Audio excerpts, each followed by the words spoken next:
Então, pessoal, sejam bem-vindos à aula 19 do curso baseado na obra Objetivismo, a Filosofia de Ayn Rand, do Leonard Peikoff. Hoje, então, nós vamos trabalhar o capítulo 10, chamado O Governo.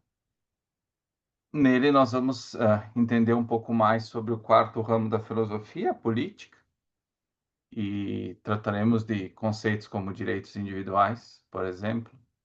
Vamos tocar também naquela questão da anarquia, que é tão popular, né?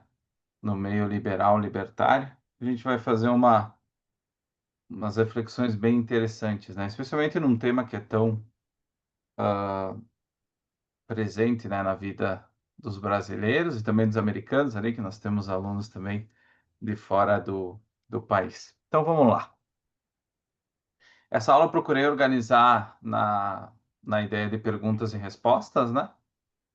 Como fiz com alguns romances, porque eu entendo que vai ser melhor para conduzir também na hora de vocês consultarem o material depois da aula. Então, qual que é o princípio básico da política, né? E o que que ele significa? Quando a gente fala de política, deveria-se, né, falar de política dentro da filosofia, né, dentro da reflexão dos grandes autores, que foi onde ela surgiu. Só que no nosso meio, a principal forma de debate, né, o termo política, ele surge, né, quando a gente fala de partidos, eleições, Congresso, o governo, o último esquema de corrupção. Então é sempre naquela questão jornalística, né? Só que a política é, na verdade, um ramo da filosofia normativa, tal qual a ética. E lida também com julgamentos de certo e errado, justo e injusto, legal e ilegal, dentro de um contexto específico. Que contexto é esse? Não é mais aquele contexto que a gente viu nas outras aulas do eu com relação à realidade, mas a relação do eu com estranhos dentro de uma sociedade. Então, enquanto na ética você pergunta, né, que tipo de ser eu sou e como eu devo agir para viver, que é o que nós vemos discutindo nas últimas 3 aulas, na política a pergunta muda um pouco. Como organizar, então, essa convivência com pessoas que não são meus valores pessoais diretos, ou seja, que não fazem parte do círculo familiar, de amizades ou de parceiros românticos, né? Mas cuja existência, a existência desses estranhos, ela pode se tornar um valor indireto para mim. Por meio do quê? Da troca, da cooperação e da convivência. Então, essa é a pergunta: como organizar essa convivência com os estranhos? Então, de certa forma, a política é a arte de transformar estranhos, hoje estranhos, em valores potenciais, em vez de ameaças permanentes. Então, esse é o papel da política dentro do objetivismo, pelo menos. E dentro desse contexto, então, já que se fala do Eric, do Daniel, do Matheus, com relação a estranhos, né, a valores que ainda, a pessoas que ainda não são valores, mas podem ser, né, e tentando que essas outras pessoas não se tornem ameaças permanentes, é nesse contexto, então, que surge aquela terminologia tão conhecida no meio liberal, que são os direitos individuais, né? Então, esses direitos individuais são o quê? São aqueles princípios morais que regem a convivência social, quando eles são incorporados em instituições e leis, como diria o Eric, nosso amigo advogado. Então, esses princípios morais, quando incorporados em instituições e leis, eles se tornam o quê? Princípios políticos. Então, esses princípios de convivência mais amplos. E eles são morais, são princípios morais porque derivam de uma ética, né, de uma visão sobre o que é bom ou mal para o ser humano, né? E eles são sociais porque se aplicam a quê? A interação entre as pessoas. E por fim, eles terminam políticos porque eles acabam cristalizados em normas, né, que delimitam o que pode ou não pode ser feito na sociedade. Não só por estranhos, mas também para nós mesmos e pelo Estado. Então, o direito individual, ele nada mais é do que um princípio, né, que cria obrigações negativas para os demais. Ele diz aos outros: vocês não podem fazer certas coisas com relação a mim. Me agredir, me roubar, censurar minha fala. ou impedir o meu uso racional, o uso racional da minha própria vida. Para quem lê os romances da Rand, a Kira é um exemplo, né, de um governo onde que ela não pode fazer o uso racional da própria vida dela. Ela não pode falar, ela não pode buscar os seus sonhos, o seu propósito, né, de ser uma construtora de pontes. No Brasil, nós temos exemplo de censura recentemente também. Inclusive, eu não posso falar muito mais a respeito por medo de ser censurado, mas enfim, vocês sabem do que eu estou falando. Então, os direitos individuais são o quê? O princípio básico da política, né? Ou seja, na política, no sentido mais profundo, não começa em instituições, mas na moralidade. Então, antes da gente falar de lei, partidos ou políticas públicas, que é o que normalmente o nível onde que as pessoas ficam, né? É preciso definir um princípio moral, né, que diga qual é o padrão correto da convivência entre seres humanos, né, entre seres humanos racionais. Então, o objetivismo reconhece, né, esse princípio reconhece o quê? Que cada indivíduo tem um campo de liberdade, um espaço de ação que deve ser inviolável, né?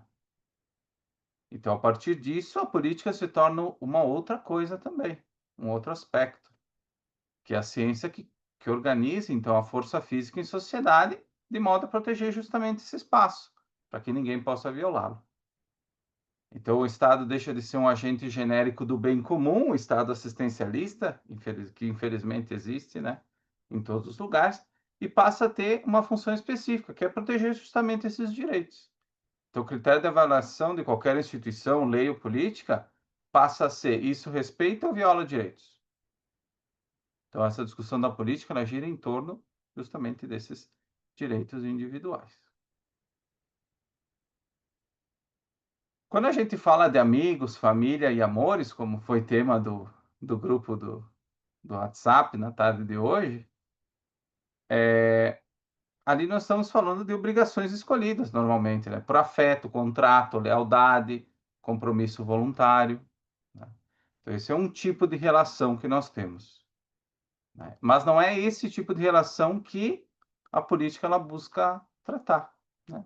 Necessariamente, principalmente. Mas sim a relação entre estranhos.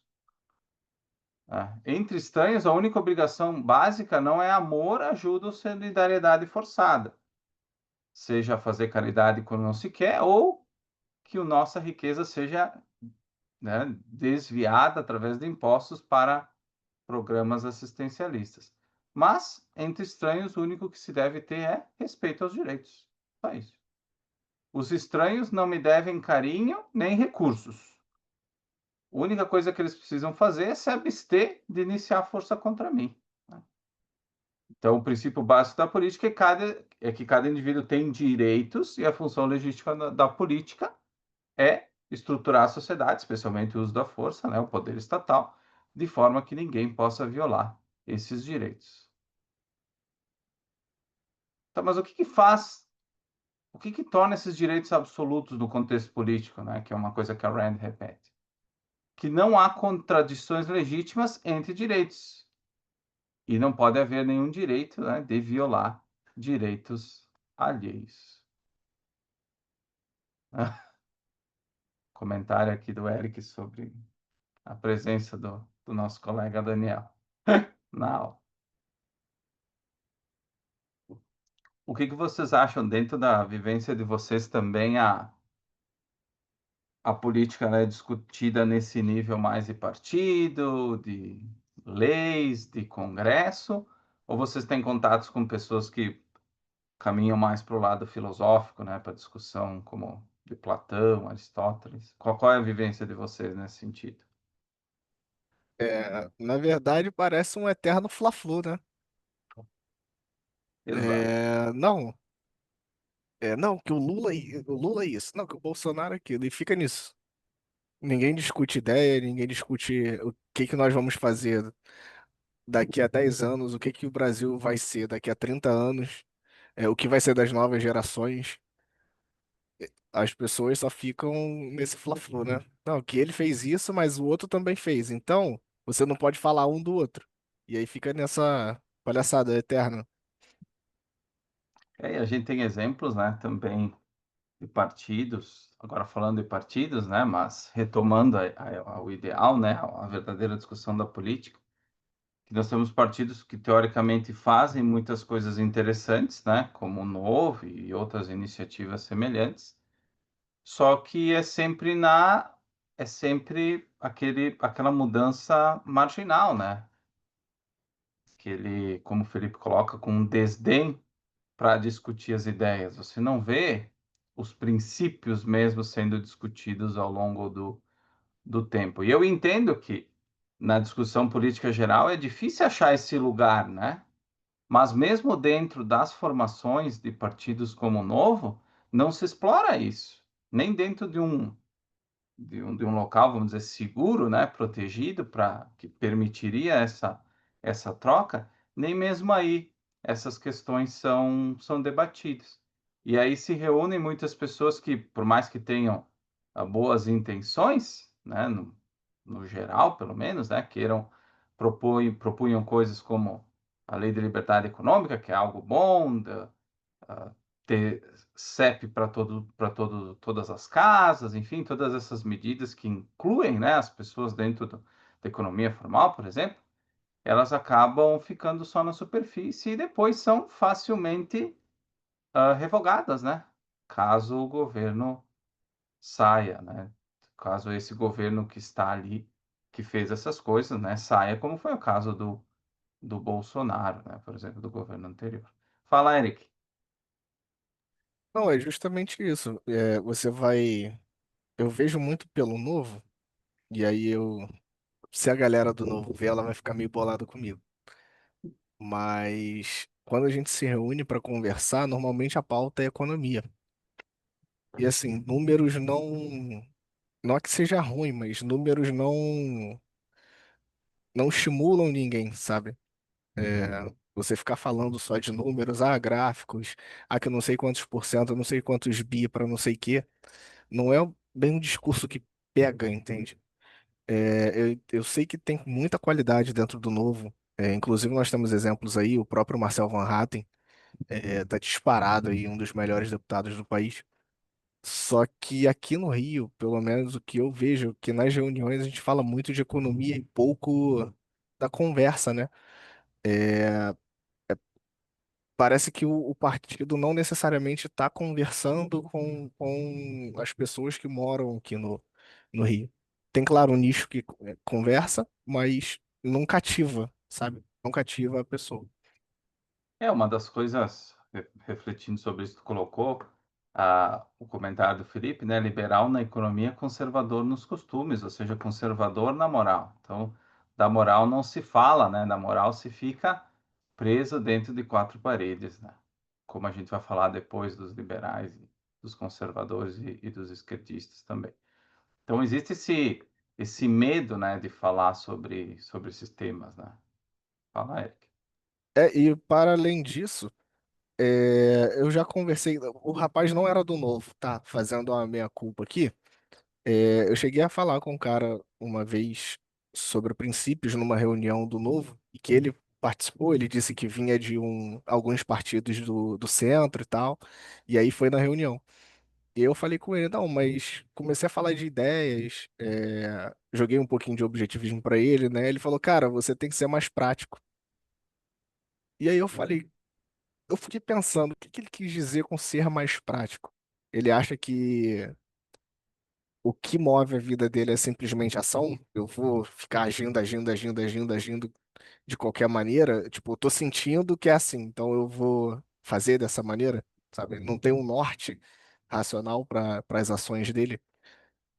Aí eu fiquei meio assim, né?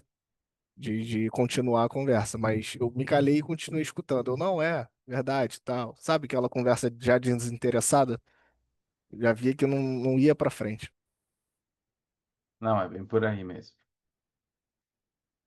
Então, quando a gente passa por essa primeira introdução da política, né? Quando nós falamos de direitos fundamentais, o objetivismo, né, ele reflete um pouco sobre o que apareceu lá na Declaração de Independência dos Estados Unidos, que tem uma formulação parecida, né? Para o objetivismo, os direitos são fundamentais são quatro, né? O direito à vida, a liberdade, a propriedade e a busca da felicidade. Só que, ao contrário da Declaração dos Estados Unidos, que não fica, pelo menos, muito claro isso, né? A relação desses quatro direitos no objetivismo, ela é sistemática, não são coisas independentes, né, coisas separadas, desvinculadas, mas quatro faces de uma mesma realidade, né?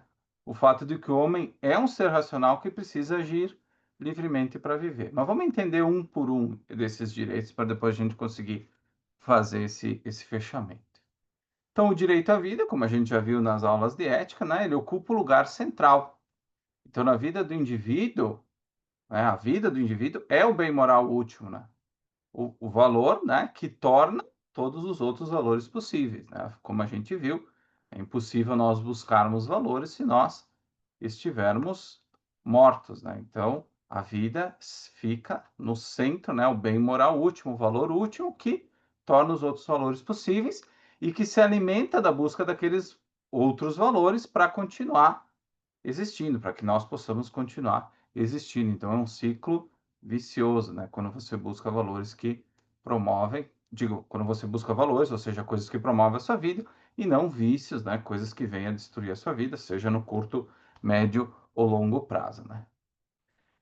E é importante destacar, talvez pessoas que sejam novas aqui na aula, que vida, né? Estar vivo para Rand não se trata só de estar biologicamente vivo, né? Mas conduzir uma vida propriamente humana, né? Não se identificar como um lagarto ou outras coisas do tipo, né? É um exemplo aí exagerado, mas infelizmente acontece, né? Mas sim, então essa vida propriamente humana é o quê? É usar a razão, buscar e manter valores ao longo do tempo, essa característica nossa, né, dos seres humanos de viver, de precisar ter uma visão de longo prazo, né? Nós somos animais, né, que têm essa perspectiva, esse escopo temporal, né? Essa é a nossa característica da nossa natureza, e vai aumentando cada vez mais, né? Devido à tecnologia e tudo mais. Então, essa nossa perspectiva, o tempo que nós vamos estar aqui na Terra, normalmente ele é muito grande, né? Exceto tragédias e doenças, né? Enfim. Então, tudo isso exige o quê? A nossa ética precisa ser uma ética de longo prazo. Então, ela envolve planejamento, trabalho e criação. Então, o direito à vida é o direito de conduzir esse processo por conta própria. Então, eu, você, o Eric, a Rosângela, cada um fazendo as escolhas necessárias para quê? Para a sobrevivência e o seu florescimento, né? Então, você não busca a vida como se fosse colher um fruto de uma árvore, uma maçã pronta, né? Você busca o quê? Meios. E que meios são esses, né? Pensamentos, decisões, trabalho, produção, trocas, que sustentam a sua vida, todos esses valores que sustentam a sua vida. Então, proteger o direito à vida é proteger também o quê? O processo interno pelo qual eu e todos nós aqui na Sala do Zoom, os outros seres humanos, sustentam a sua existência. Então, esse é o primeiro e o mais fundamental direito. O direito à liberdade, ele está ligado justamente aos meios imateriais de sobrevivência. Então, aqui a gente entra aqui, né, o direito de pensar, de julgar e agir de acordo com o nosso próprio julgamento. E aqui entram aquelas liberdades específicas que adoram ser atacadas aqui no Brasil, né? A liberdade de expressão, por exemplo, a liberdade de ir e vir, a liberdade de associação, né? A liberdade de religião, que também é atacada no Brasil, por mais que aqui nós não, de modo geral, não estejamos tão preocupados com esse aspecto, mas também a liberdade de profissão e assim por diante. Então, todo esse tipo de ataque a liberdades imateriais, que são tão importantes quanto as liberdades materiais, né, quanto a busca de meios materiais, né, de ação, de poder fazer uma ação, como o Eric estava falando antes, todas essas liberdades específicas, elas são muito importantes, né? Elas são meios pelos quais nós podemos chegar depois ao direito de propriedade, que é justamente agir com base naqueles pensamentos e em todas as reflexões que nós tivemos, né, através do uso da razão. E todas essas liberdades que eu comentei, elas são o quê? Variantes, né? Desdobramentos de uma mesma exigência. Ninguém tem o direito de impedir que eu use a minha mente para formar juízos e, com base neles, eu haja, contanto que eu não viole o mesmo direito de outros, ou seja, que eu use a coerção para impedir que o Eric, que o Felipe ou que o Daniel, eles não possam pensar, né? Se eu apontar uma arma para eles, por exemplo. Então, sem liberdade, sem liberdade intelectual de ação, o direito à vida se torna o quê? Uma abstração vazia. Se torna meramente um processo biológico, já que eu não consigo decidir por mim mesmo que meios eu vou empregar para viver. Então você já percebe que o direito à liberdade, ele é o primeiro aspecto, né, do direito à vida. Depois vem o direito à propriedade, então, que é aqueles meios materiais de ação, seja um carro, né, ou qualquer outro meio desse tipo, né? Então, propriedade é o direito de buscar, obter e manter justamente os bens materiais que eu adquiri de forma legítima, seja produzindo ou trocando voluntariamente. Então, aquela liberdade do comércio, né? Liberdade de manter o que eu conquisto através da minha mente, ou seja, da liberdade de expressão, de associação, de profissão, que ultimamente depende da minha vida, de eu estar vivo, né? Então, vocês já percebem que começa a formar esse elo, né? Então, se eu uso a minha mente e o meu trabalho para criar alguma coisa, eu tenho o direito de possuir, controlar e dispor dessa coisa que eu conquistei de forma legítima, né? Então, quando não tem garantia, quando não existe garantia que esses frutos dessa ação racional, um salário, a riqueza, os terrenos que eu comprei, o meu carrinho, né, sejam mantidos por mim, eu que conquistei, a própria ideia de liberdade entra em colapso, né? Então, sem pensar, sem poder ficar com esses resultados, é ser reduzido a um instrumento de fins alheios, né? Ou seja, eu vou trabalhar, trabalhar, acumular riqueza para que alguém venha tributar, ou redistribuir, ou roubar essas coisas que eu construí de forma legítima, né? Então, por isso, liberdade sem propriedade é um conceito autocontraditório, né? Então, não existe liberdade sem propriedade. Então, é mais um aspecto do direito à vida também. Então, o direito à vida tem esse nível intelectual, tem esse nível material, e o último, não menos importante, é o direito à busca da felicidade. E o que é esse direito à busca da felicidade? É justamente aquela dimensão motivacional da ação. Tá, eu posso ter uma razão, eu posso ter ótimas ideias para conseguir meios materiais de ação, ou seja, para eu poder trabalhar. Tá, mas para que fazer tudo isso, né? Para quê? É legal pensar, é legal conquistar coisas, mas tudo isso gira em torno de tudo precisa de uma motivação, de um propósito, né? Então, quando a Rand fala direito à busca da felicidade, ela não está falando simplesmente daquele direito de ser feliz, de sorrir, né? Da alegria momentânea, né? Que é garantido por terceiros, né? Porque eu não preciso necessariamente eu fazer alguma coisa, alguém pode me fazer feliz, né? Pode me dar um presente, alguma coisa assim. Nem ela está falando com direito a ser feliz com uma fórmula de igualdade de oportunidades, que aí justificaria a intervenção da engenharia social do governo, né? Que foi o que a Kira também sofreu em Nós que Vivemos, né? O governo seria capaz, da União Soviética seria capaz de, então, através de uma análise que ninguém sabia como, te colocar em lugares onde você seria mais produtivo. Isso sem nenhum vínculo com o teu propósito, nem nada disso. Seria feito, né, uma alocação arbitrária de pessoas que traria melhores resultados, né, do que a motivação de cada um. A gente sabe que isso não não funciona, né? Até o Eric brinca, né? Direito à felicidade é um direito fundamental de terceira geração. Se eu estou triste, posso processar o Estado? Com certeza teria muitas pessoas processando, né? O Estado por estar triste, pagar impostos, entre outras coisas, né? Então, na verdade, quando a Rand fala do direito à busca da felicidade, ela está dizendo o quê? Que o indivíduo, né, tem direito de escolher seus próprios valores finais, suas metas, paixões e projetos, como a Kira. A Kira queria ser engenheira. Ela tinha que ter o direito de escolher seus próprios valores. Naquele determinado regime, ela não podia. Ela sabia o que ela queria, mas ela não podia executar, né? Ficava só na questão da ideia. Então, ter o direito à busca da felicidade também tem o direito, então, de agir de acordo com esses valores que a gente quer perseguir, essas paixões, esses projetos, sem que o governo imponha um projeto de vida correto. Vocês já devem ter visto ao longo das escolas, né? Muito comum se falar em projeto de vida, é uma disciplina muito recente, inclusive.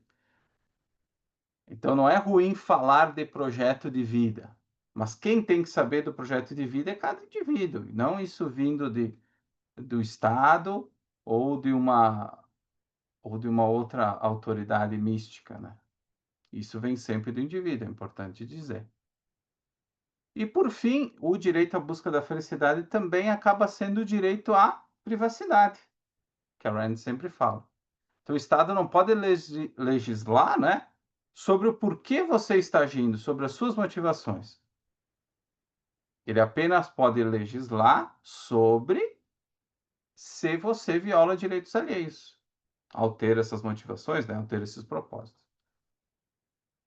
Então, isso inclui tanto o direito de viver de acordo com ideais elevadíssimos, quanto o direito de perseguir projetos medíocres, contanto que não haja agressão a terceiros, né? O Felipe coloca uma outra formulação interessante para a gente pensar. A busca da felicidade significa a busca de criar evidências de que a vida é boa de ser vivida. É um outro aspecto, sim, do direito à busca da felicidade, né? Porque se você realmente tem uma premissa de universo malevolente, que nós já vimos, na verdade, no curso, você necessariamente não tem uma visão de que, de fato, a felicidade até é possível, né? Você passa a desenvolver aquela visão mais cética, mais distante, né, da ideia de você perseguir valores neste mundo. Muita gente efetivamente renega esse mundo na esperança de um outro mundo, onde que eu possa buscar os meus valores, os meus sonhos, né? Então eu vou tocando a vida aqui, né, como dá, na espera de uma vida, de uma outra vida melhor. No caso, o objetivismo, para ser claro, não compactua dessa expectativa, dessa possibilidade, né? Mas nós, com certeza, vocês conhecem muitas pessoas que adotam essa estratégia, né? Vou vivendo aqui enquanto dá. Esse é o mundo, né? A visão, muitas vezes a visão religiosa. Esse mundo é o mundo do labor, é do pagamento, né? Pelo pecado, né? A expiação pelo pecado original. E dentro disso, então, é um mundo de sofrimento, um mundo de pagamento por um crime, né? Não cometido por nós, né? Mas pelo nosso, se vocês acreditam, pelo nosso colega Adão, lá ainda no jardim, e que nós temos que pagar aqui na Terra ao longo da nossa vida, com a esperança, não é garantia, né? Esperança de conseguir uma vida melhor lá depois em outro mundo. Então fica claro que o direito à busca da felicidade da Rand se diz respeito a buscar valores e propósitos aqui na Terra, não em outras dimensões aleatórias ali que vocês podem imaginar. Então o que a gente viu nesses, nesses quatro direitos fundamentais, né? É que existe um encadeamento lógico entre eles, né? Não são separados. A vida é o fim supremo, a liberdade protege os meios imateriais para perseguir essa vida, para buscar valores. A propriedade protege os meios materiais, então, porque não basta a gente ter uma ideia do que a gente quer fazer, a gente precisa de meios para agir na realidade, né? E a busca da felicidade protege a autonomia sobre esses fins escolhidos, ou seja, ele protege os fins que eu escolhi para a minha vida. Então não basta pensar no que eu quero, não basta ter a motivação para o que eu quero, eu preciso também ter a propriedade sobre o resultado de todas essas ações para que eu continue sobrevivendo, para que eu continue vivendo, né? Buscar mais valores, enfim, nesse ciclo positivo. Então todos eles convergem para uma mesma realidade que a gente já viu, que é a capacidade do indivíduo de usar a razão para viver. Se um desses direitos é destruído, os outros colapsam, né? Então, sem vida, não faz sentido falar dos outros três. Sem liberdade, não tem como ter busca da felicidade. Sem propriedade, a vida vira o quê? Uma precariedade. Falta até comida, né? E sem o direito de buscar a felicidade, a vida e a liberdade são reduzidas à mera obediência, que foi o caso de diversos regimes autoritários por aí. Então, vida e liberdade, o quê? Liberdade já é muito restrita, né? E me resta fazer o que uma autoridade diz que eu tenho que fazer. Então, eu vou vivendo, né? Mas não, eu digo, eu vou sobrevivendo, mas não vou vivendo, né? Como o livro, o romance da Rand fala. Fala, Eric. É importante destacar aqui para quem está assistindo a gente que o direito real mesmo é a vida. E os demais, liberdade, propriedade, liberdade, busca da felicidade, eles são corolários desse direito, são decorrências lógicas desse direito. Porque você só consegue, no entendimento do objetivismo, é, proceder à manutenção da sua vida de forma adequada como um ser humano, se você tem todos esses requisitos atendidos. A sua vida ela precisa ter propriedade, pelo que o Matheus já explicou, liberdade e busca pela felicidade. Por isso que eles são, teoricamente, o mesmo direito. São desdobramentos lógicos do direito à vida. Perfeito, muito boa colocação. Inclusive, eu deixei aqui marcado em amarelo no final da página 2 ali, para vocês terem sempre isso muito claro, né? O que o Eric comentou sobre os desdobramentos, né? Como a gente viu ao longo de todo o nosso estudo do objetivismo até aqui, e vai continuar isso até o final, a gente acabou falando, por enquanto, só dos direitos. Mas aí você pode dizer assim, tá, hum, mas por que são esses os direitos, né? E não são outros? Qual que é a validação desses direitos, né? Em que noções esses direitos individuais se apoiam, esses direitos fundamentais se apoiam? Apesar de a gente não criar uma seção intitulada validação, como a gente fez lá na epistemologia e também na ética, todo o raciocínio que a gente construiu até agora, ele mostra o quê? E a gente vai entender isso melhor, né? Como os direitos eles são derivados da metafísica e da ética objetivista, da metafísica, epistemologia e ética objetivistas. Então, como é o ponto de partida? O ponto de partida é a natureza humana, que é aquilo que a gente já estudou, né? O homem é um ser vivo racional, ou seja, para sobreviver, ele não vive através de instinto, né? De algo automático que diga o que ele tem que fazer. A minha gatinha aqui é um exemplo que ela já vive do instinto, ela já tem isso automático, ela sabe a hora de pedir a comida, ela sabe a hora que ela precisa fazer as necessidades dela, e depois ela sabe a hora de dormir, mas ela não pensa, ela não julga, ela não escolhe, ela não projeta o futuro. Se amanhã eu não estiver em casa, ela não vai comer. Se ela não tiver uma cama boa para dormir, provavelmente ela vai ter que dormir no chão, vai causar dores no corpo dela, mas ela não vai poder fazer nada a respeito disso, né? Se eu não deixar a ração no pote, ela não vai saber onde está a ração. Até pode saber onde está a ração, mas ela não sabe abrir o pacote. Então ela também vai ficar passando necessidades, vai passar fome. Então, o ser humano, os animais são assim, e o ser humano ele precisa do quê? Precisa pensar, julgar, escolher e projetar o futuro que a gente comentou. Então, a ética objetivista, ela conclui que o quê? Que a vida do indivíduo é o valor último, como nós vimos, né? E que a razão é o único meio para a gente poder preservar essa vida. Então, em termos normativos, né? Se você quer viver como ser humano, você tem que usar a razão como guia da ação. Então, esse princípio ético, esse debate desses primeiros três ramos, ele antecede qualquer discussão política. Não tem como a gente entrar direto na política. Se a gente quiser, claro, ter uma perspectiva clara de princípios e da origem dos próprios direitos individuais. Se a gente quiser defender os nossos próprios direitos individuais, a nossa crença, a nossa ideia, o nosso princípio de direitos individuais, a gente precisa ter clareza desde a metafísica. Dentro do meio liberal, por exemplo, existem outras teorias que atribuem a origem dos direitos não à natureza do ser humano. Nós temos Bastiat, Locke, que também supostamente são de uma categoria de direitos naturais, mas dizem que os direitos vêm de Deus, Deus que nos deu esses direitos.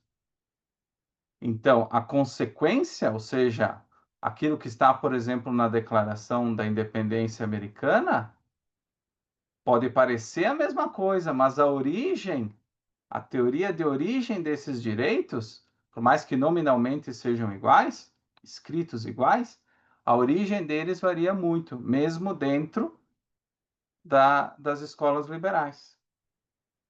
Então, nesse sentido, a Rand ela se diferencia de outros autores liberais.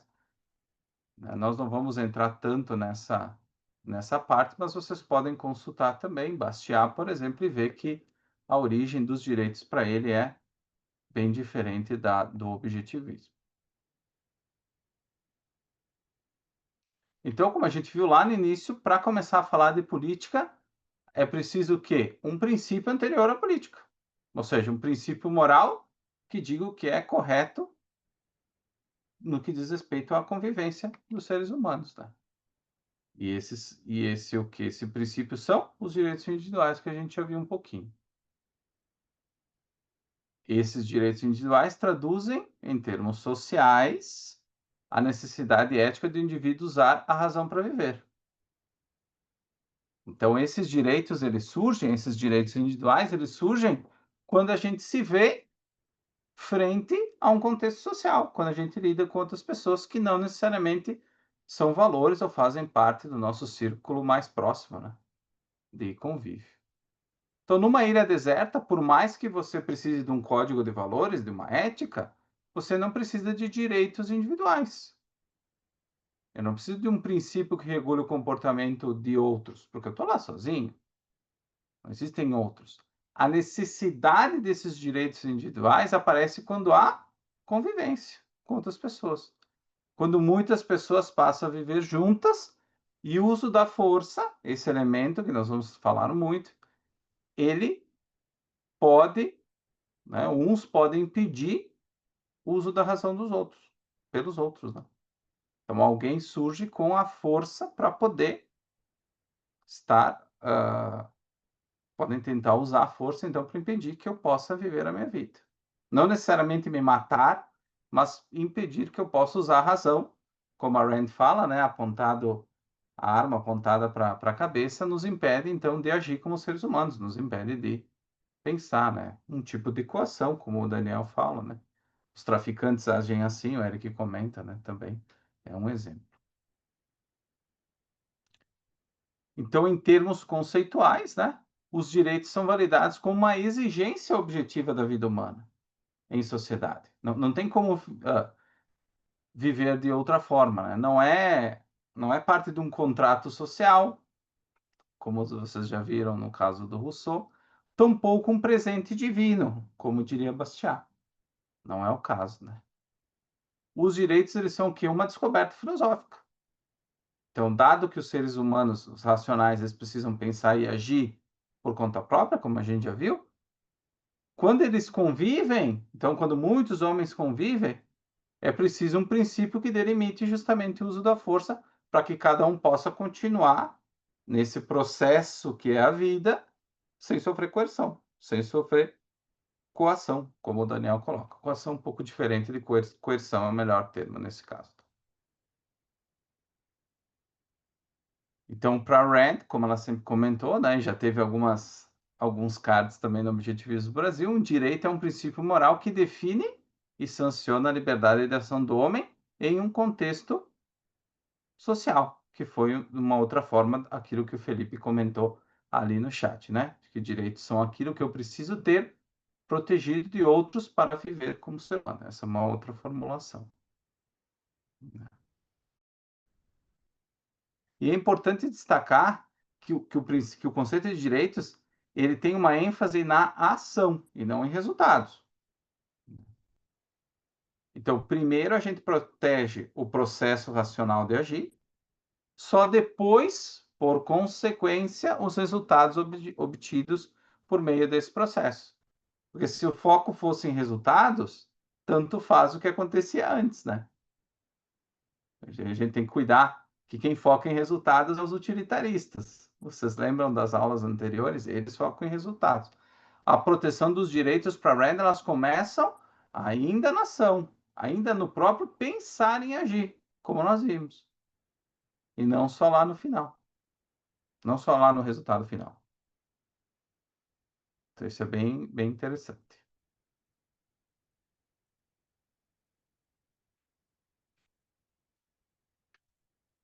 Então, por que eu refleti um pouco essa questão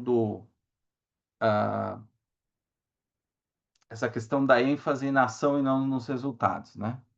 Então, essa ênfase no processo, ela é fundamental para a gente evitar algumas confusões modernas, né?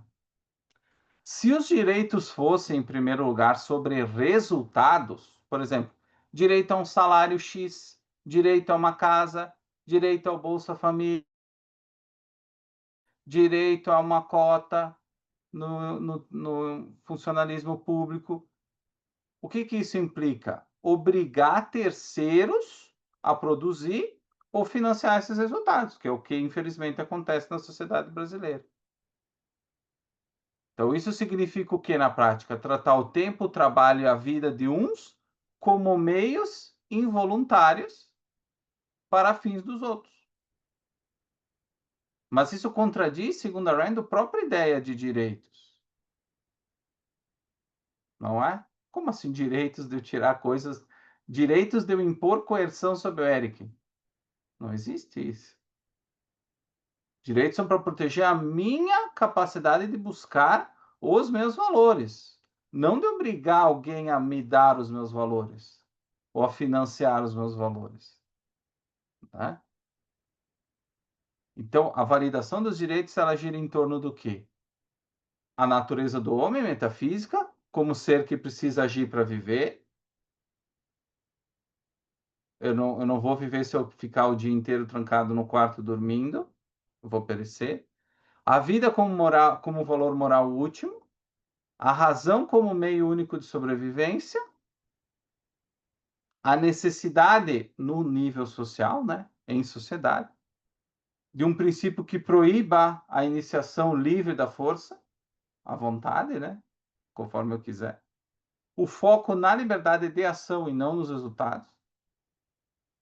E a objetividade, né, no sentido do quê? Que direitos genuínos valem para qualquer ser humano pelo simples fato dele ser humano. E não por categorias especiais, como é normal no Brasil também. Direitos dos trabalhadores, direitos dos empresários, né? Direitos dos funcionários públicos, direitos de raças ou direitos de classes. Então, os direitos eles são aplicados a seres humanos e não a categorias especiais. Então, isso é muito importante também ficar claro para vocês. Tá, mas então, através dessa nossa explicação, antes de a gente seguir sobre o que é protegido pelos direitos, queria saber se vocês têm alguma dúvida. Eu sei que eu estou falando bastante, mas é um tema bem apaixonante e popular. Só levantar a mão. Hoje o Daniel está quieto, a Vitória está prestando atenção nos seus direitos, o Eric. Fala, Eric. E é muito bom você frisar essa questão de que ninguém tem direito sobre a vida do outro. Seu direito é a sua própria vida e acabou. Você não tem como pelo menos não deveria, né? Não deveria poder me obrigar ah, a financiar a sua vida, porque você simplesmente não jogou seus melhores anos fora e agora eu tenho que pagar por isso. Eu acho isso muito estranho. Né, a gente tem diversos exemplos, né? A questão da educação, a questão da saúde, nós vamos ver isso também depois, que justamente dizem respeito a essa reflexão que a gente acabou de fazer, né? Eu não tenho direito sobre os direitos do Eric, sobre o que ele trabalhou, o que ele produziu para conquistar, é o que ele trabalhou para conquistar. Então, eu não posso simplesmente chegar na casa dele, pegar o que ele produziu, né, e tomar para mim como um direito meu. Mas essa é a mentalidade da maioria das pessoas, né? Então, quando a gente fala em direitos, é comum a gente pensar em bens. Todo mundo tem um amigo funcionário público, né? Então, eu tenho direitos, né? Eu tenho direito à aposentadoria diferenciada, eu tenho direito a um plano de saúde pago pela prefeitura, né? Ou tantos outros, né? O sindicalista também, os direitos dos trabalhadores, o 13º, as férias pagas, né? Então é muito normal a gente pensar, quando fala em direitos, pensar nesses bens, né? Essas coisas palpáveis, bens materiais, né? Vida, bens materiais, liberdade de ir e vir. Então tudo isso são os direitos, essas coisas que a gente pode pegar, que a gente pode tocar, né? Tem sempre essa visão. Mas o núcleo conceitual, como a gente viu, do que é protegido pelos direitos é a ação em primeiro lugar, não a consequência da ação, né? Ou seja, é quando eu digo assim, eu posso agir desta maneira e você não pode usar a força para me impedir de agir assim. Então, o que o direito individual protege primeiro? O processo racional pelo qual eu, você, usa sua mente e seu corpo para buscar valores. Essa é a primeira linha de proteção dos direitos. Se eu trabalho e com isso eu produzo algum.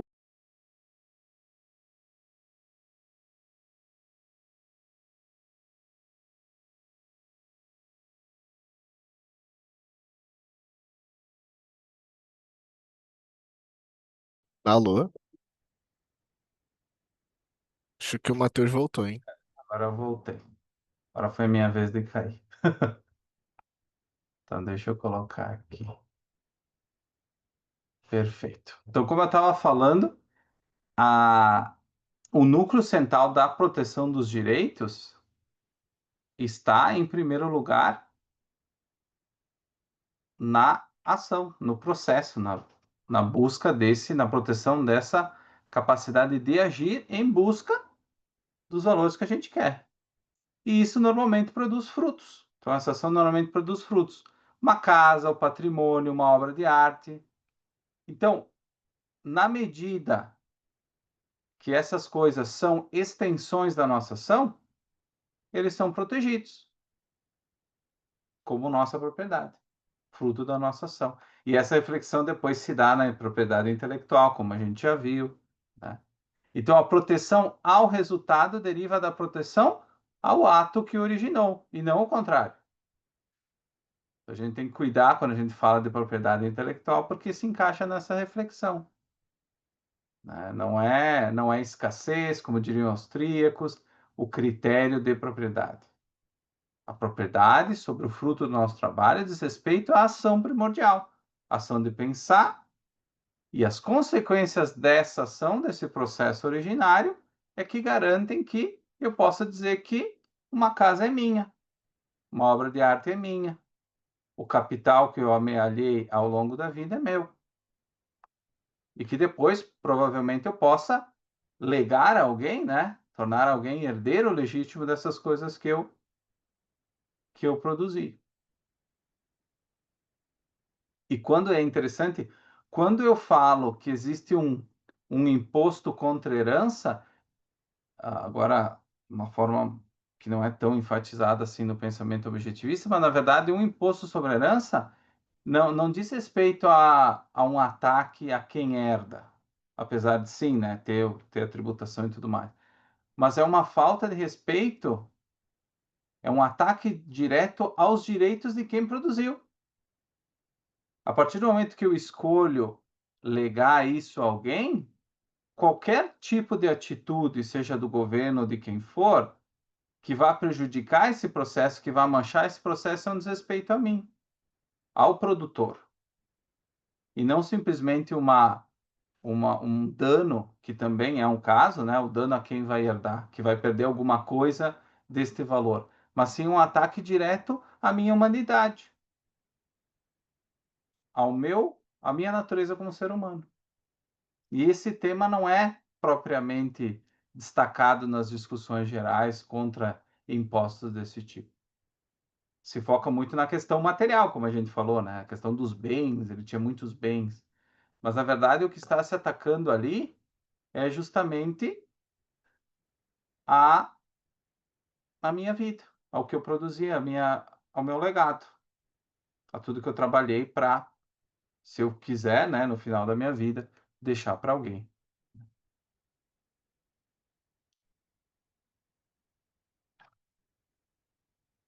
Esforço e tempo, exatamente, né? Esforço e tempo dedicado a tudo isso.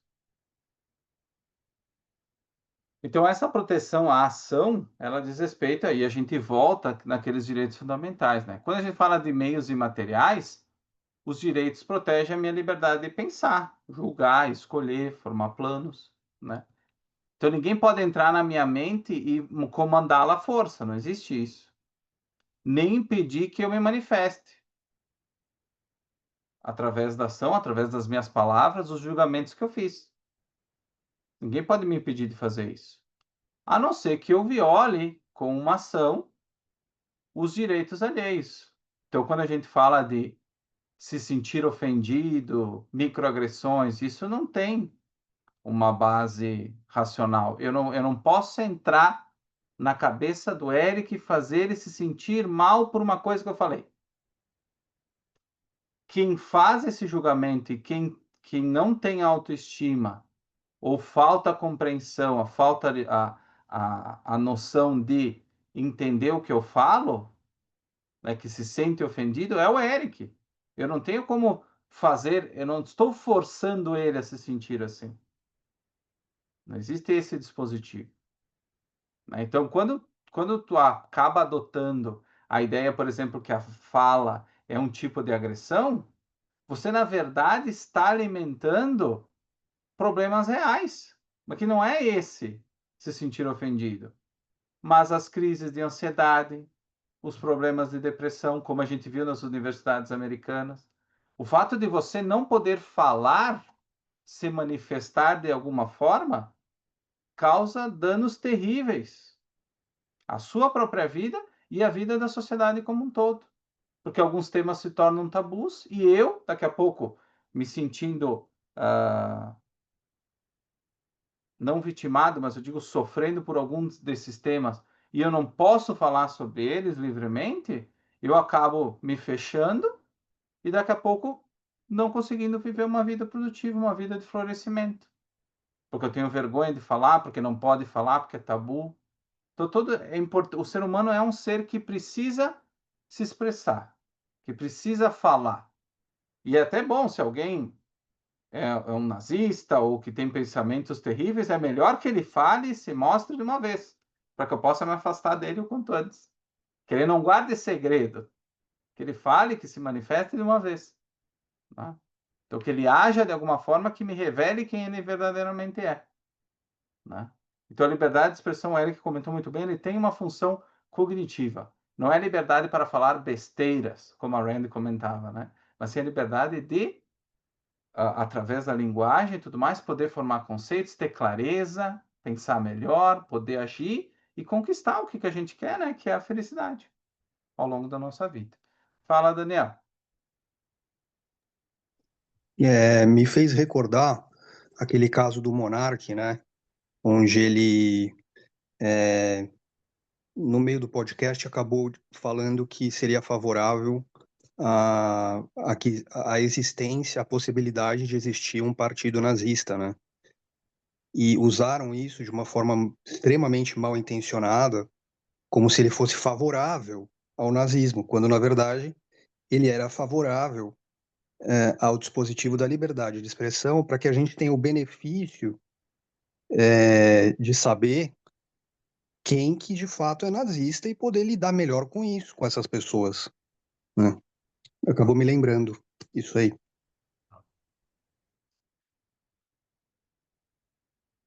Muito bom ponto. Fala, Eric.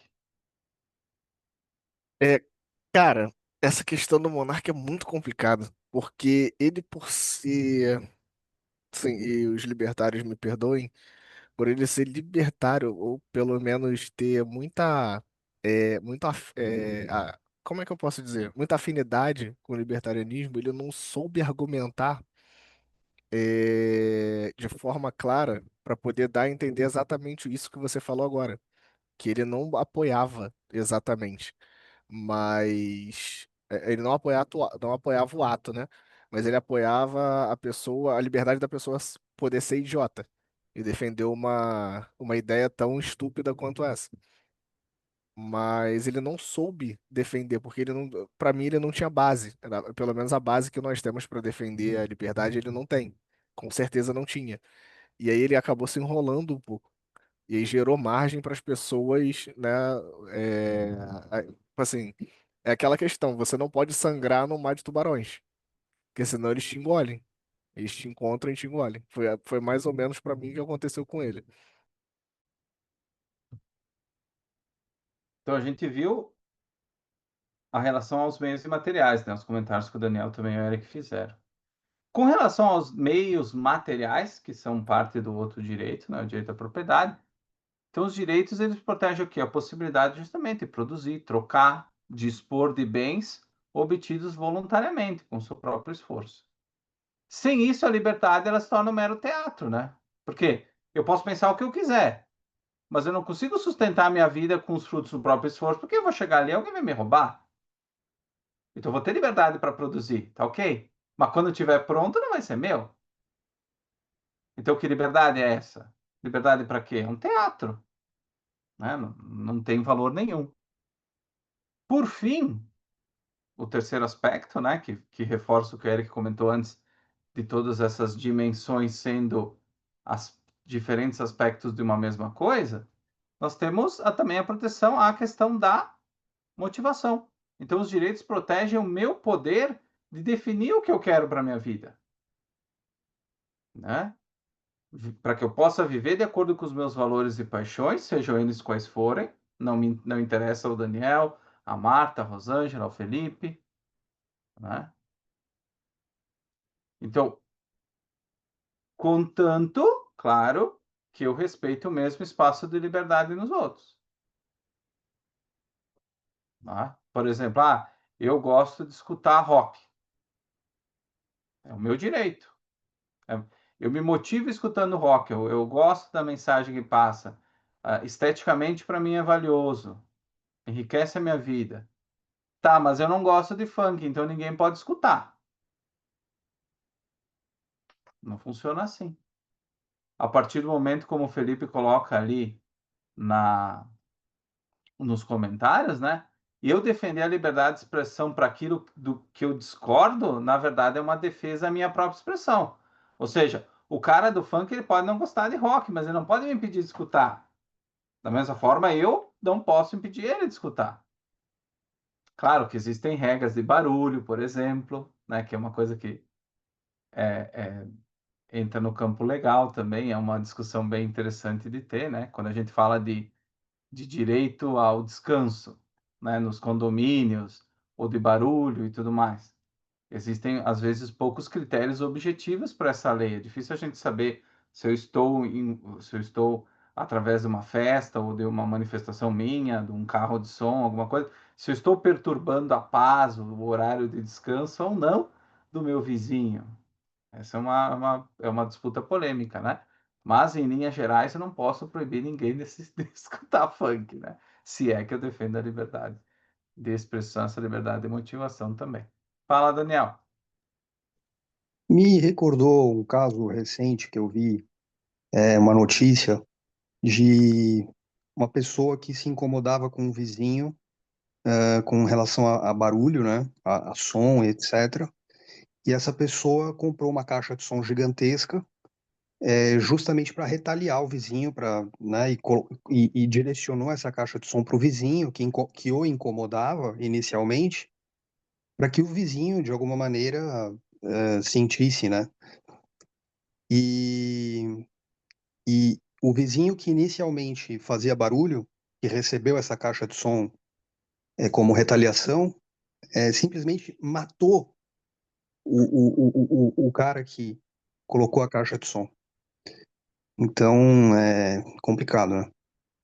Sim, exatamente. Quando a Rand sempre fala de leis objetivas, né? E esse é um caso da perturbação pública, né? Da paz pública ou dentro de um condomínio, gera diversos crimes justamente também por isso, né? Que muitas vezes é difícil tu ter, em primeiro lugar, é difícil às vezes para o vizinho ter noção de que ele está fazendo barulho para ti, que está te incomodando. O que é normal, o que não é, quantos decibéis é, será que é uma medida objetiva? A gente precisa entrar numa discussão bem aprofundada e ver que é um caso relativamente simples, né? Imagina casos mais complexos, né, do direito também que a gente poderia trazer aqui na aula, né? Então, a gente falou dessas três grandes dimensões de direitos. Então, quando a gente tem uma sociedade, quando então uma sociedade decide proteger esses direitos dos quais a gente falou, como a gente viu, ela não está garantindo igualdade de resultados, né? Nem ausência de dor, dificuldades ou fracassos. Os direitos não garantem nada, né? O que ela está garantindo é a condição social necessária para o pleno uso da razão. Só isso. Se a única coisa que pode impedir alguém de usar a mente é a força física, como de fato é, porque ignorância, pobreza ou doença, sim, dificultam a vida, mas não paralisa a faculdade de pensar. Portanto, a gente destacar isso. Então, o requisito social essencial é apenas um: que ninguém possa iniciar a força contra ninguém, seja de qual forma for. Uma caixa de som, né? Uma arma apontada para a cabeça, né? Existem diversas formas, né? Então, isso significa não ser ameaçado, não ter o fruto do trabalho confiscado arbitrariamente, receber uma visitinha da PF sem aviso, não ser censurado, não ser impedido de empreender, de abrir seu próprio negócio, de viajar, de estudar, de criar, desde que eu respeite, claro, os mesmos direitos de terceiros, né? De poder fazer essas coisas também. Então, o serviço que o governo deve prestar à sociedade, deve prestar ao intelecto humano, na verdade, é a proteção da liberdade. Nada mais é indispensável nesse nível. Então, vocês podem ver que, justamente, reforçando, a proteção dos direitos não garante igualdade de resultados. Nem um mundo de conto de fadas, com ausência de dor, dificuldades ou fracasso. Nós não somos seres onipotentes, oniscientes. A gente a gente corre o risco de errar. Só que a única coisa que de fato impede que a gente viva, que a gente pense, que a gente possa agir, é o uso da força física. As outras coisas a gente consegue dar conta, consegue dar volta, porque não paralisam a faculdade de pensar. A maioria dessas coisas não impedem que a gente pense. Então, o requisito essencial é que ninguém pode iniciar a força contra o trem, né?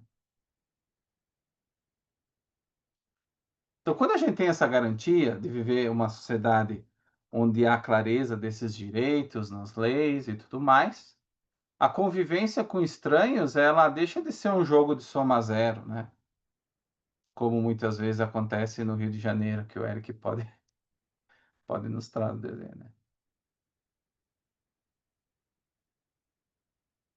E aí, então, o que se torna a sociedade? Um campo de trocas potenciais, mutuamente benéficas, presta atenção.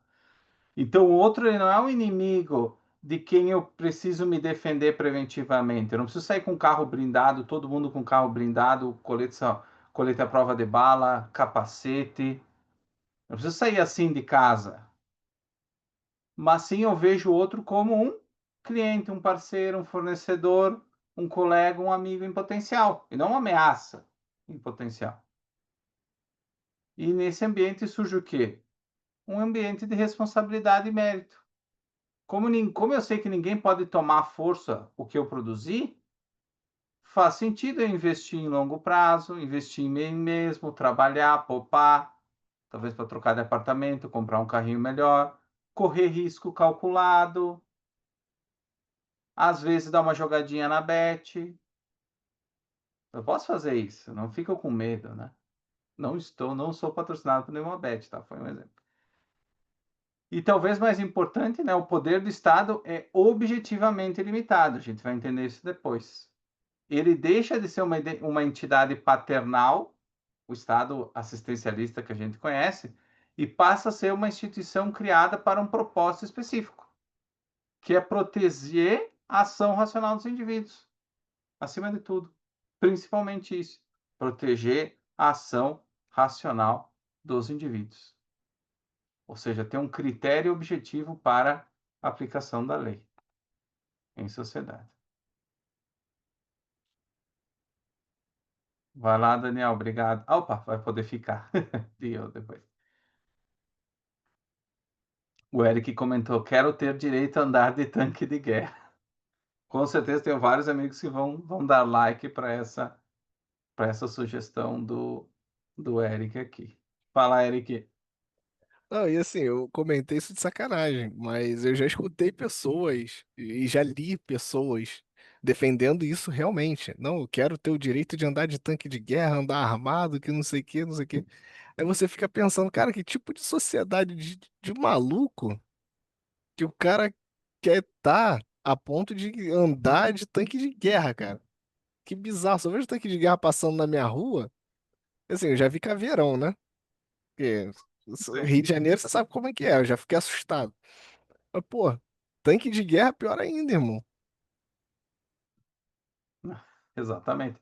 Eu não vou citar nomes, mas eu também conheço muitas pessoas que gostariam de andar com tanque de guerra. Então, para todos os amigos libertários, com certeza vocês vão entender a referência. Então, mas não posso citar nomes.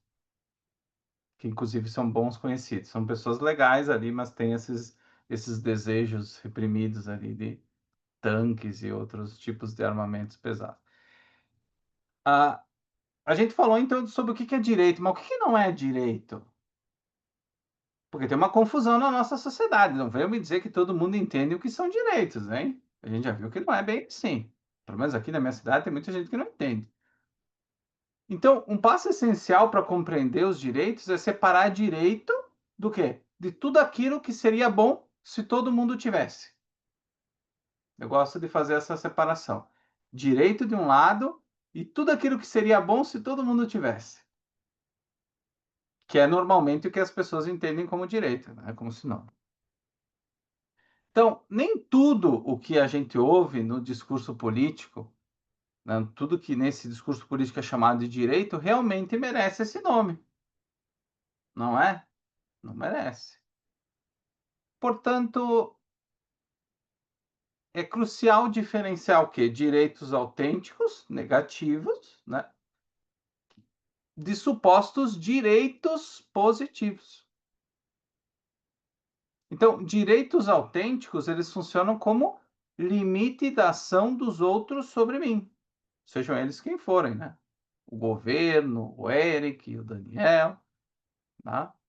Ou seja, ninguém pode me matar, me impedir de agir segundo o meu julgamento, ou de pensar, ou de me expressar, de tomar meus bens, seria o direito à propriedade, nem impor os seus valores como projeto de vida obrigatório para mim, direito à busca da felicidade. Ou seja, ninguém pode me dizer, não, Matheus, tu tem que ser religioso. Essa tem que ser a tua ética.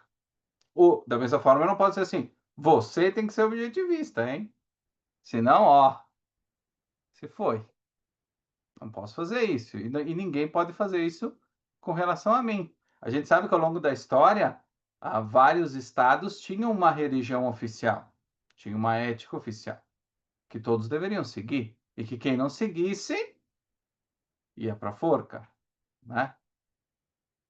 Então, os direitos dizem respeito a proibições da iniciação da força, nesses diversos níveis que a gente comentou. Dizer, então, aos outros o que eles não podem fazer comigo. Eles não podem fazer bonito.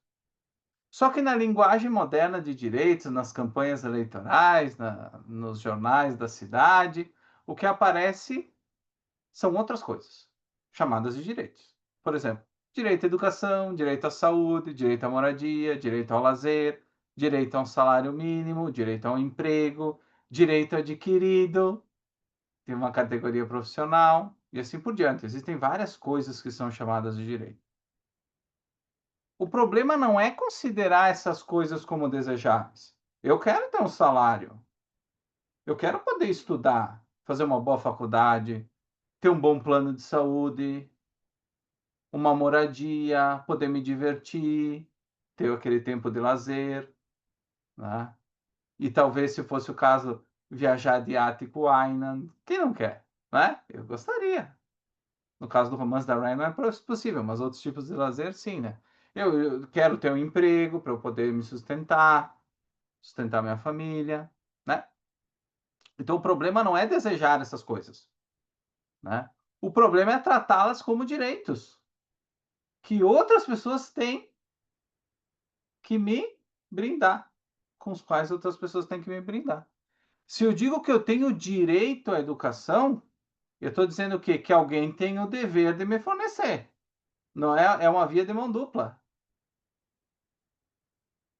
Não existe direitos caminhando por aí. Alguém precisa me dar esse direito. Se eu não vou conquistar, alguém precisa me dar. É lógico, não é? Se eu afirmo ter direito à saúde, eu estou dizendo que alguém tem que prover cuidados médicos para mim. Seja o SUS, um plano privado, eu tenho que me dar, eu tenho que prover para mim esses serviços, né? Se eu reclamo de um direito ao emprego, se eu estou desempregado, eu digo assim, não, deveria ter um direito ao emprego. Eu estou implicitamente afirmando o quê? Que alguém precisa ser obrigado a me contratar, não é? Se é um direito meu, existe um dever de outra parte, que tem que ser cumprido. Sempre assim. Um direito, dever. Direito, dever. Existe sempre esta dualidade, né?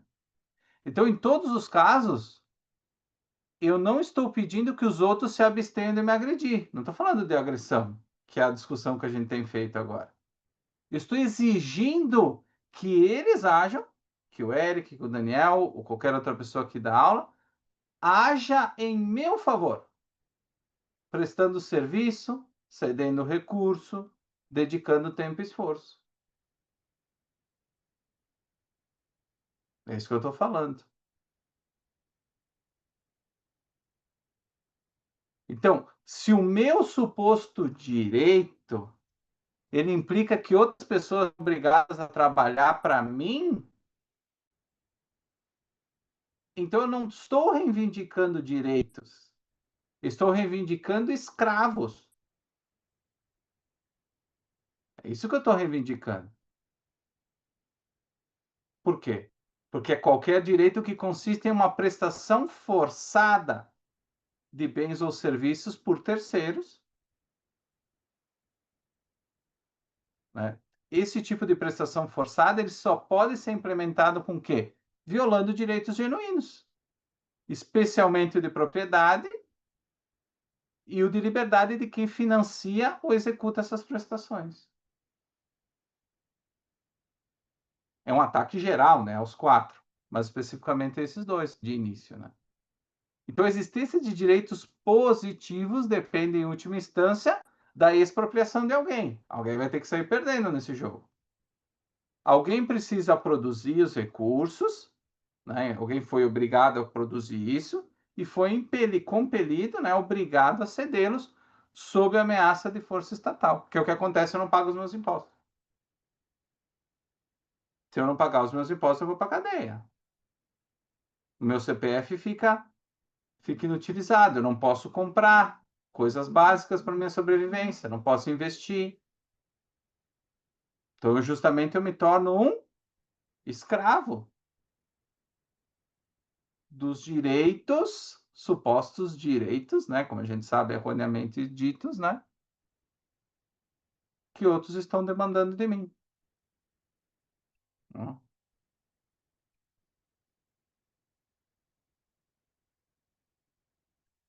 Então, no final aqui da página 5, eu deixo marcado em amarelo justamente essa bem explicado ali quais são as diferenças entre esses direitos, o que são de fato direitos, e essas coisas que as pessoas costumam chamar de direitos na nossa sociedade.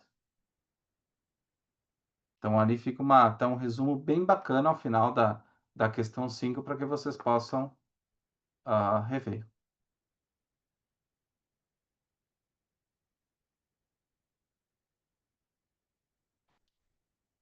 Não sei se tem alguma pergunta antes da gente seguir.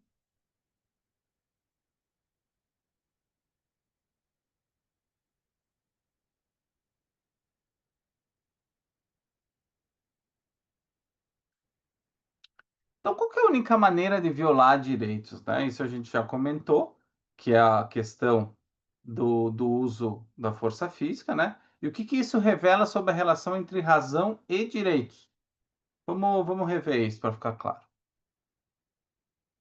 Então, se o modo de sobrevivência do homem é a razão, como a gente viu, a pergunta decisiva é: o que que de fato pode impedir alguém de usar a razão?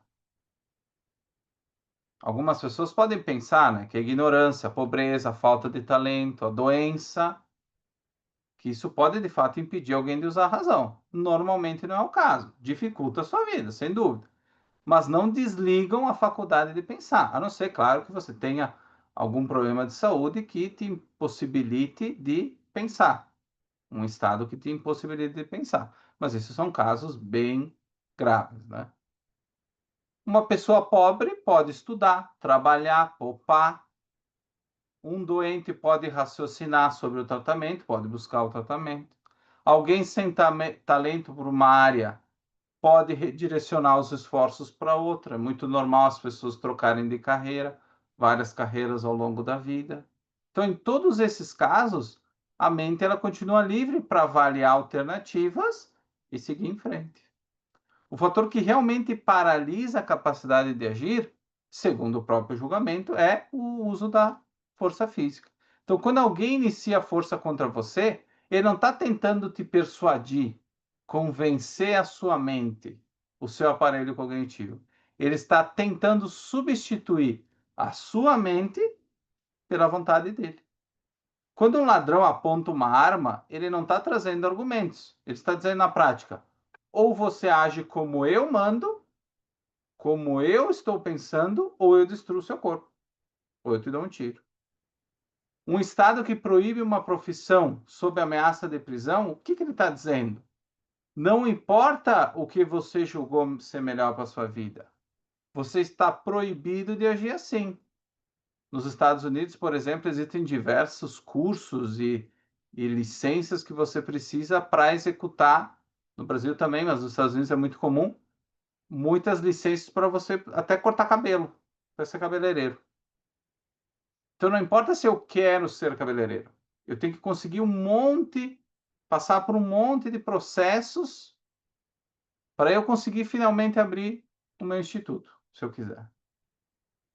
E às vezes não posso atender em casa, tem que atender num lugar com um determinado nível de investimento, com determinados equipamentos de segurança. Então isso também é uma forma de ataque, né? À minha capacidade de buscar, a minha motivação de buscar a minha própria vida.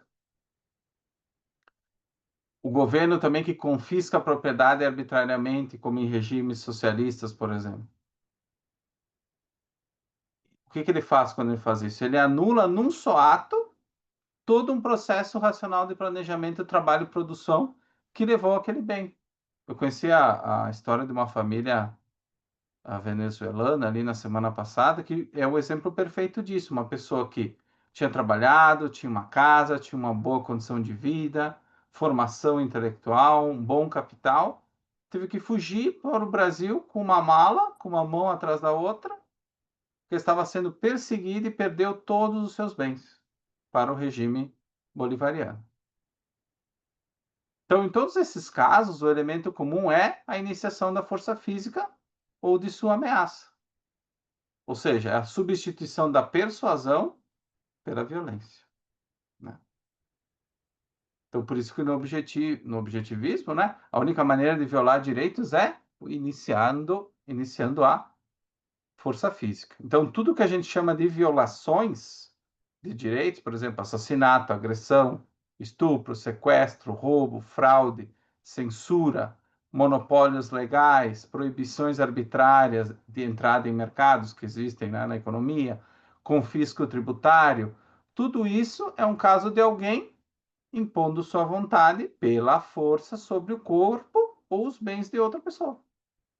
Então, qualquer coisa que não envolva a força pode ser moralmente errada sob outros critérios, mas estritamente falando, não se trata de uma violação de direitos. E aí a gente pode falar da relação entre razão e direitos, que é a segunda parte da pergunta. Podemos pensar como se fosse num triângulo, né? O homem só pode viver como homem usando a razão. A razão só funciona plenamente quando o homem é livre para agir, sem medo de ser coagido. E a liberdade, por sua vez, só existe quando cada indivíduo é protegido contra a iniciação da força. E os direitos são, como a gente vê, essa proteção institucionalizada. Eles criam um espaço político em que a mente pode operar, o espaço social onde a mente pode operar. Então, dizer que alguém tem direitos é dizer que a sua razão, que a razão dessa pessoa, será reconhecida como o quê? Como soberana sobre a própria vida. E que ninguém vai poder substituir essa razão, essa consciência pela força. Então, os direitos são o quê? O reconhecimento político da racionalidade humana.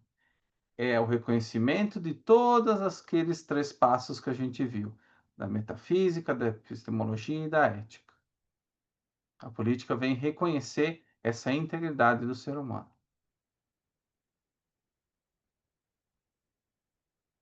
Então, pessoas que são submetidas, por exemplo, à arbitrariedade de tiranos, como eu falei, à insegurança jurídica, ao medo constante da violência do Estado, ou de ou de um privado, né, ou de alguém, oportunismo, obediência cega, né, que são submetidos a esse tipo de coisa, elas dificilmente vivem no longo prazo, sobrevivem no longo prazo. Já uma sociedade onde os direitos são protegidos, né, onde existe uma sociedade racional, é possível planejar, investir, criar, falar, discordar. Porque a mente, a nossa mente, e nós mesmos sabemos que a gente não vai ser calado à bala, ao cacetete ou à canetada. Nós não vamos ser vítimas desse tipo de força. Né?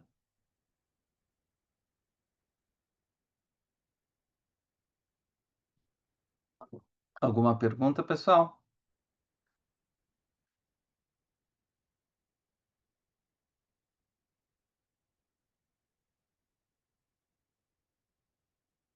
Olha, apareceu a Rosângela. Seja bem-vinda.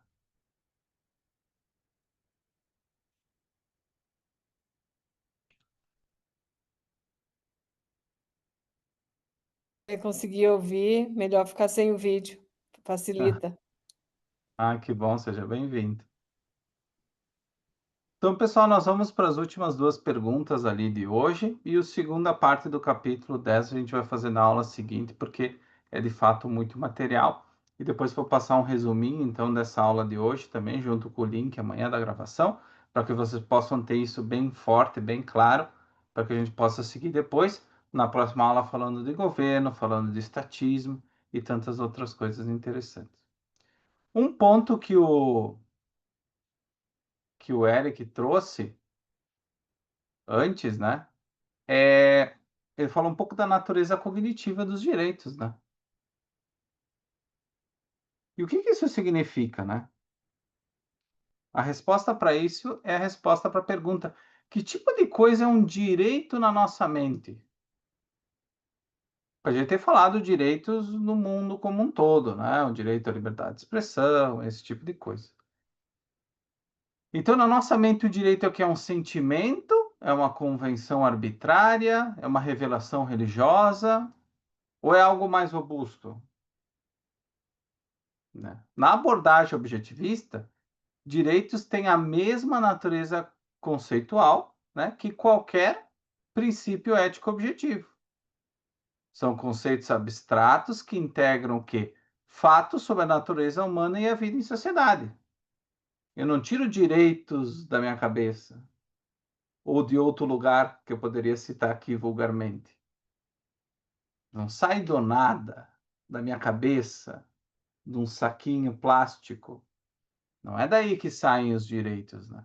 São princípios normativos que guiam justamente a ação do homem quando ele está convivendo com estranhos. Então, o que é o objetivo? O que é quando a Rand fala é objetivo isso? O que ela está querendo dizer?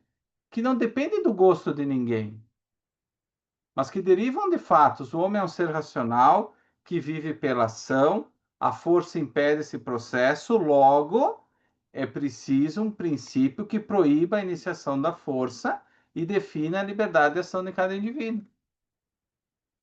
Então a Rand ela constrói toda uma estrutura para mostrar, para validar os direitos e para mostrar a importância, inclusive cognitiva deles.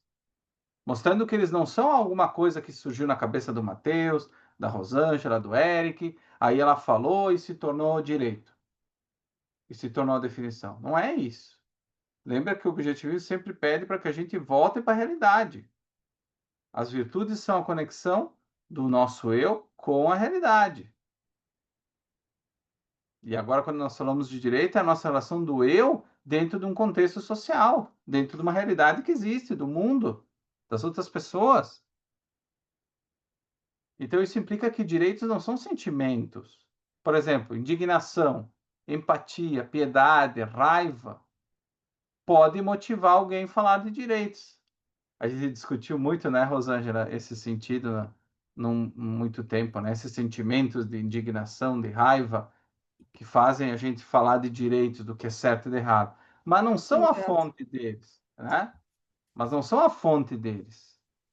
Tampouco direitos são convenções sociais, o que um grupo diz que é um sindicato, uma sociedade, a tradição. Então também não vem daí. Os direitos não vêm daí. Né?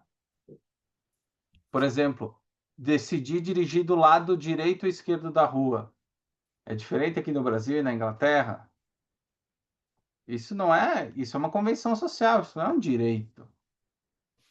Uma sociedade como um todo pode negar direitos, assim como pode negar a gravidade. Existem sociedades que negam direitos, mas não podem criá-los ou aboli-los por decreto. Por quê? Porque os direitos dizem respeito à nossa natureza como humana, como seres humanos, né? Outra coisa que não são direitos não são simples decretos legais, ou seja, constituições e leis que podem reconhecer ou violar direitos, né? Mas elas não podem inventá-los. A gente sempre sabe que a origem dos direitos é metafísica, epistemológica e eticamente na realidade. Nós podemos fazer eles voltarem à realidade. Não importa o que está escrito numa lei ou reconhecido ou não numa constituição. Eles existem como princípios morais, como aquela coisa que está na nossa natureza, porque eles derivam de algo mais fundamental do que o que eu quero, meu sentimento, o que a Rosângela falou, o que o Zezinho fez em lei, em formato de lei. Eles dizem respeito a algo mais fundamental, que é a estrutura da realidade e da nossa natureza como seres humanos. E a gente identifica esses direitos por meio da razão, integrando os dados da experiência que a gente sabe dos seres humanos através de um conceito. A gente não vê um direito caminhando por aí, na natureza, na rua, atravessando a rua, esperando abrir o sinal. Né? A gente não vê, então, um direito na natureza da mesma forma que a gente vê uma árvore. Né? Diferente. A gente descobre conceitos de direitos como se descobre uma gravidade, como se descobre a lei da gravidade própria da convivência humana.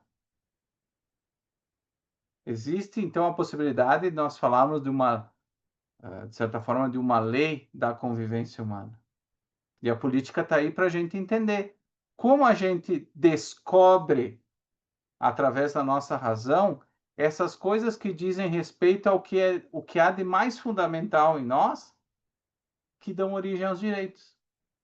Então, os direitos eles não são presentes de Deus, ou o que o Chaves ou o que o Maduro deixam a gente fazer. O que eles deixavam o meu amigo venezuelano fazer. Isso não são direitos. Os direitos eles são aplicados a todos os seres humanos do mundo. A mesma justificativa para o meu direito aqui no Brasil é a mesma do cara lá no interior de Botsuana. A mesma fundamentação teórica, a mesma importância prática, é a mesma. Não muda daqui para lá, como muda uma lei, como muda uma constituição, né? E aqui é importante reforçar que existem alternativas a essa visão objetivista que são muito populares, inclusive no meio liberal, como eu comentei. A visão teológica, né, que os direitos eles seriam mandamentos divinos, ou seja, Deus teria concedido, né, ao homem o direito à vida, à liberdade, etc. Essa posição é muito comum em Bastiat, em Locke, por exemplo. A Rosângela leu algumas dessas obras, com certeza eu vou ler em breve. Só que, por exemplo, nessa posição tem um problema. Se os direitos eles vêm de Deus, eles dependem de quem interpreta Deus, não é? Sacerdotes, clérigos, líderes religiosos, reis ungidos. E fora a questão de qual Deus que é o certo, né? De qual religião. Aqui eu já estou falando mais focado numa religião católica, uma religião cristã, mas eu estou dando um exemplo. E se você for numa sociedade muçulmana, isso seria de outro Deus, de outro intérprete. E como a gente vê nas constituições deles, existe uma outra interpretação do que são esses direitos. Então não dá para depender a justificativa dessa visão teológica. A gente não pode depender de uma definição desse tipo para nós termos os nossos direitos claros e protegidos. Além disso, o mesmo Deus que dá, ele pode retirar, como ele supostamente fez ao longo do todo o Antigo Testamento, né? Então, esses direitos teológicos seriam direitos condicionais. Ou seja, poderia ser só para um povo, só para uma pessoa, e não para as outras. Então, destruiria o caráter universal e inalienável que eu venho comentando na aula.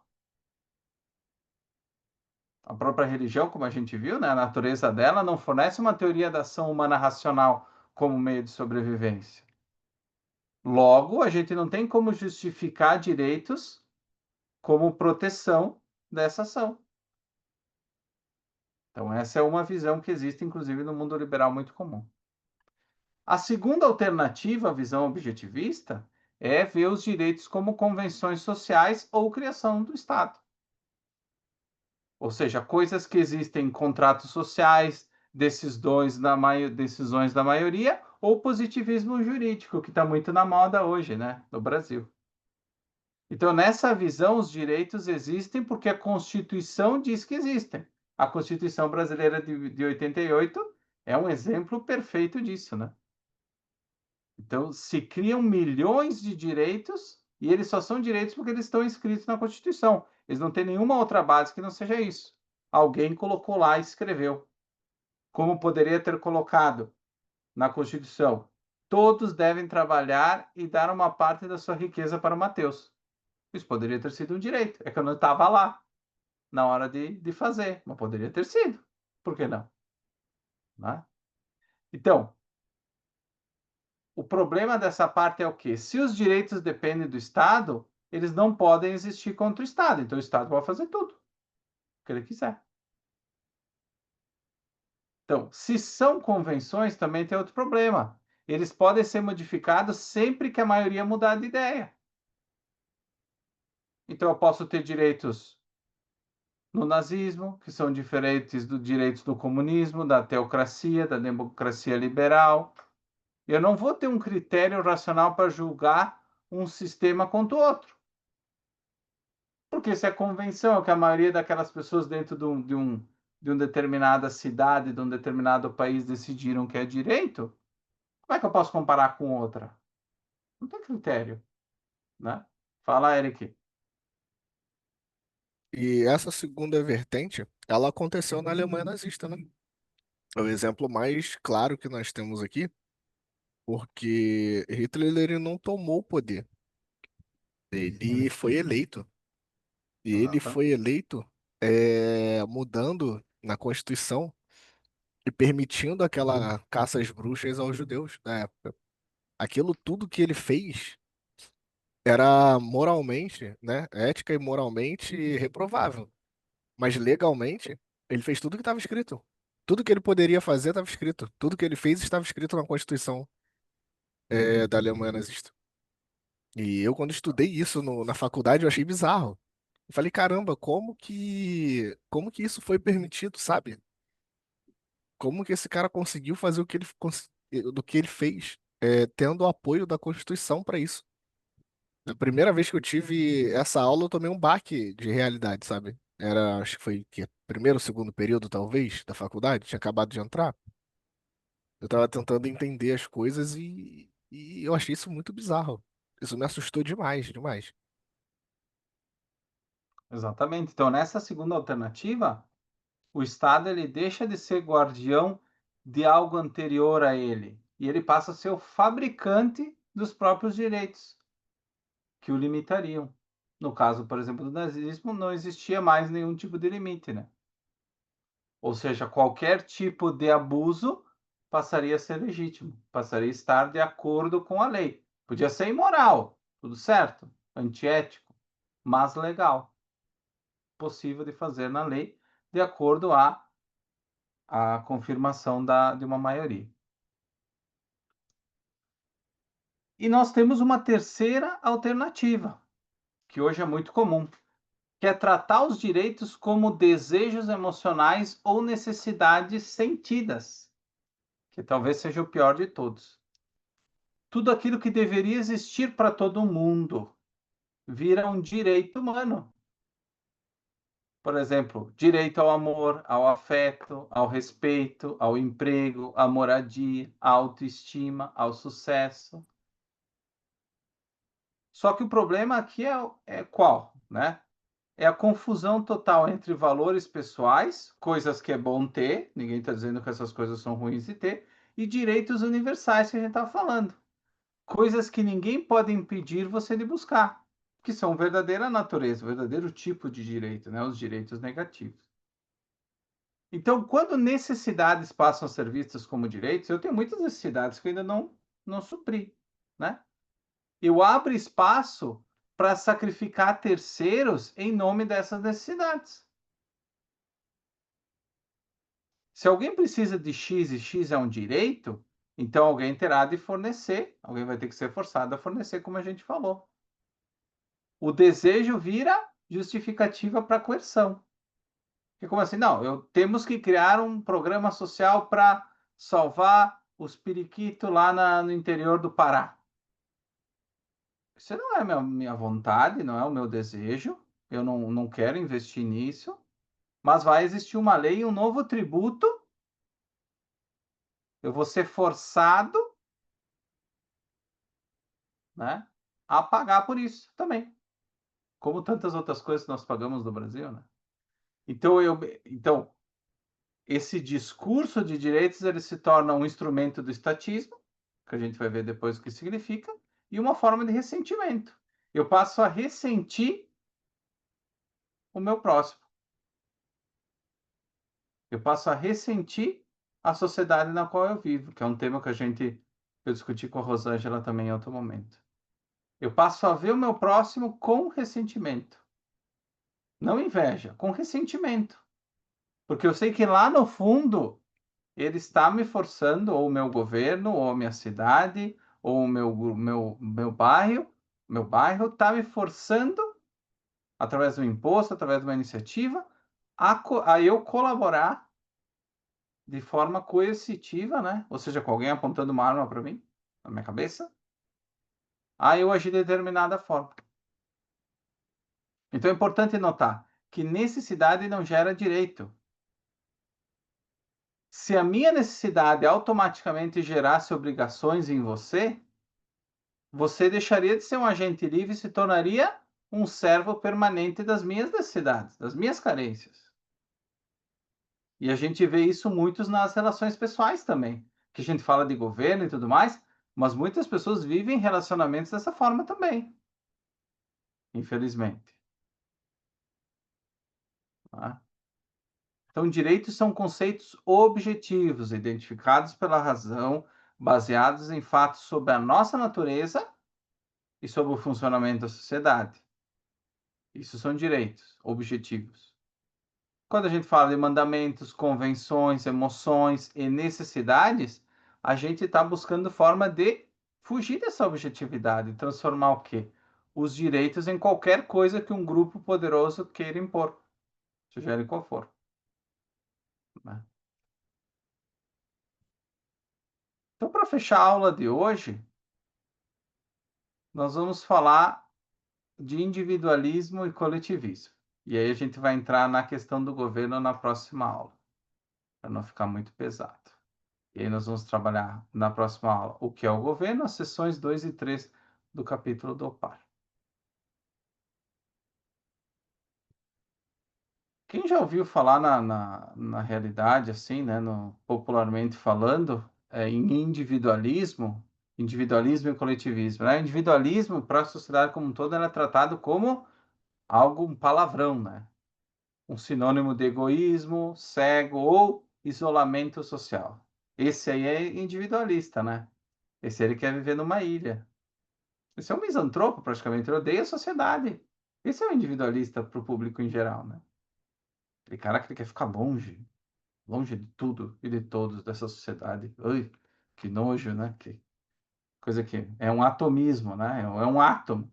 É uma coisa que tem uma coisinha que gira em torno dele ali, mas ele sobrevive sem nada, sem ninguém. Ele vive isolado, né? Só que, na verdade, o verdadeiro individualismo é o quê?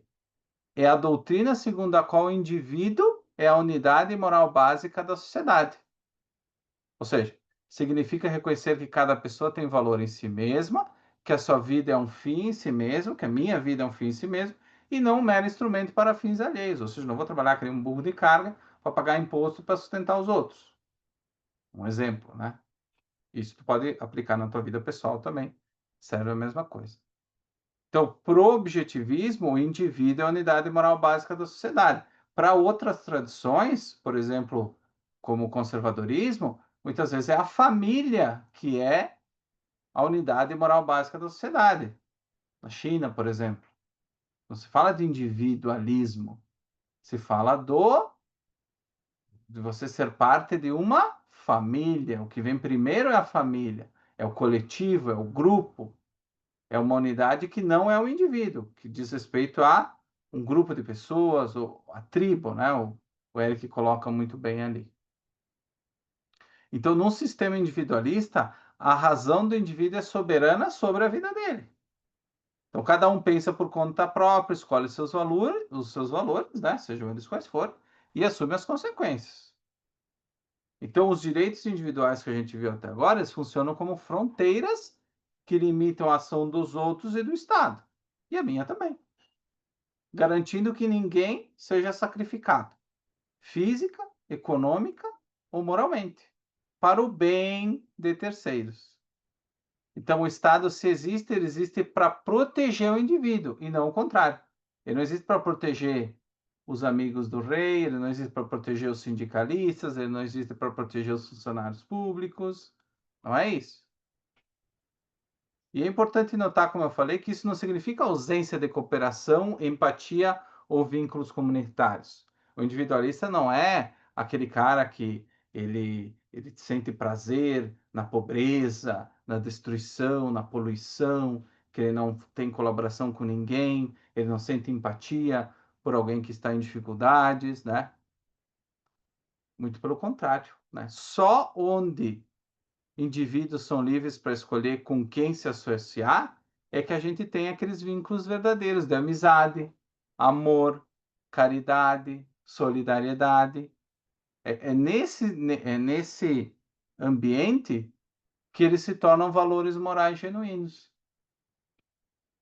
São nesses ambientes que, de fato, eu olho para o indivíduo que está do lado, que eu vejo como um valor potencial e não uma ameaça, alguém que eu não quero ver mal, que eu não quero ver passando fome, que eu não quero ver dormindo na rua.